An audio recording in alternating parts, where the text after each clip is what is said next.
Bazooka, Dino ഡെന്നിസി direct ചെയ്തിട്ടുള്ള മമ്മൂട്ടിയുടെ, നമ്മുടെ മെഗാസ്റ്റാർ മമ്മൂട്ടിയുടെ മൂവി ഇന്നലെ കണ്ടു. ഫസ്റ്റ് ഡേ തന്നെ പോയി. നമ്മളിവിടെ ഇറങ്ങിയതിന്റെ ഒരു ഓളം എങ്ങനെയുണ്ട് നോക്കാൻ. തിയേറ്റർ എക്സ്പീരിയൻസ് ഓക്കെയാണ്, അത്യാവശ്യം ആളുകളുണ്ട്. പിന്നെ ട്രെയിലറും റിവ്യൂസും ഒന്നും വല്ലാണ്ട് നോക്കാൻ സമയം കിട്ടിയിട്ടുണ്ടായിരുന്നില്ല, തിരക്കുള്ള സമയമായിരുന്നു. വൈകിട്ട് അങ്ങനെ കയറി കണ്ട്. കുഴപ്പമില്ല, മൂവി കണ്ടിരിക്കാം. മമ്മൂട്ടി ഒരു മമ്മൂട്ടി ഇപ്പൊ ക്യാരക്ടർ സെലക്ഷൻ നടത്തുന്നുണ്ടോ എന്നിങ്ങനെ ഒരു ചർച്ച കേട്ടു. അപ്പം നമ്മൾ കാണുന്ന മമ്മൂട്ടി, അല്ലെങ്കിൽ എപ്പോഴും കേസ് അന്വേഷണവും പോലീസും ഒക്കെ ആയിട്ട് നടക്കുന്ന മമ്മൂട്ടി ഒരു എൻറ്റയർലി ഡിഫറെന്റ് ക്യാരക്ടർ ഭംഗിയായിട്ട് എടുത്തിട്ടുണ്ട്. പക്ഷേ കമ്പാരിറ്റീവ് എന്നുള്ള നിലക്ക് ചിലപ്പോൾ ഫാൻസുകാരായിരിക്കും കമ്പയർ ചെയ്യുന്നത്. ആ ഒരു ലെവലിലേക്ക് വലിയൊരു ഒരു സംഭവമായിട്ട് തോന്നിയിട്ടില്ല. നോർമൽ മൂവി, ഫാമിലി ആയിട്ട് കണ്ടിരിക്കാം.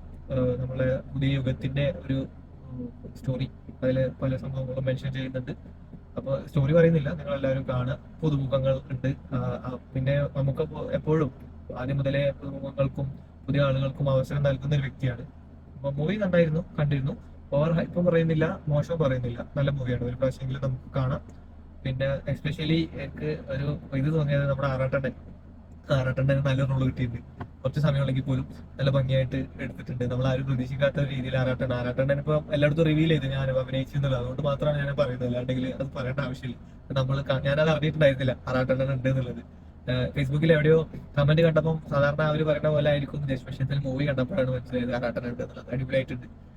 ഇനിയും ആളുകൾക്ക് ചാൻസസ് കിട്ടട്ടെ, ഇതുപോലത്തെ മൂവികൾ ഇറങ്ങട്ടെ. നമ്മുടെ ഇൻഡസ്ട്രിയിൽ ഇങ്ങനത്തെ എന്റർടൈനറും ത്രില്ലറും അതുപോലെ നമ്മൾ എമ്പുരാൻ പോലെയൊക്കെ ഫിലിംസ് വരുമ്പോഴാണ് ആളുകൾ കൂടുതൽ എന്റർടൈൻഡ് ആവുന്നത്. അപ്പം ഫിലിം നല്ലതാണ്. റേറ്റിംഗ് ഒക്കെ ഗൂഗിളിൽ നിങ്ങൾക്ക് കാണാം.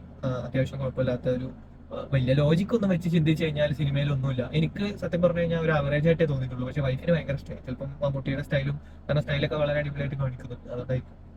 അപ്പൊ ഇനിവേ ഒന്ന് കണ്ടു നോക്കാം. പിന്നെ വേറൊരു കാര്യം, ബസൂക്ക ഇറങ്ങുന്നതിന് മുമ്പ് ഞാനൊരു ദുബായിലൊരു മാളിൽ പോയപ്പോൾ അവിടെ ബസൂക്ക എന്ന് പറഞ്ഞിട്ടുള്ള റെസ്റ്റോറന്റ്, ബസൂക്ക എന്താണ് എങ്ങനെയാണ് എന്നുള്ള സംഭവങ്ങളൊന്നും ഞാൻ ആദ്യമായിട്ട് കേൾക്കണം, ബസൂക്ക എന്നുള്ള പേര്.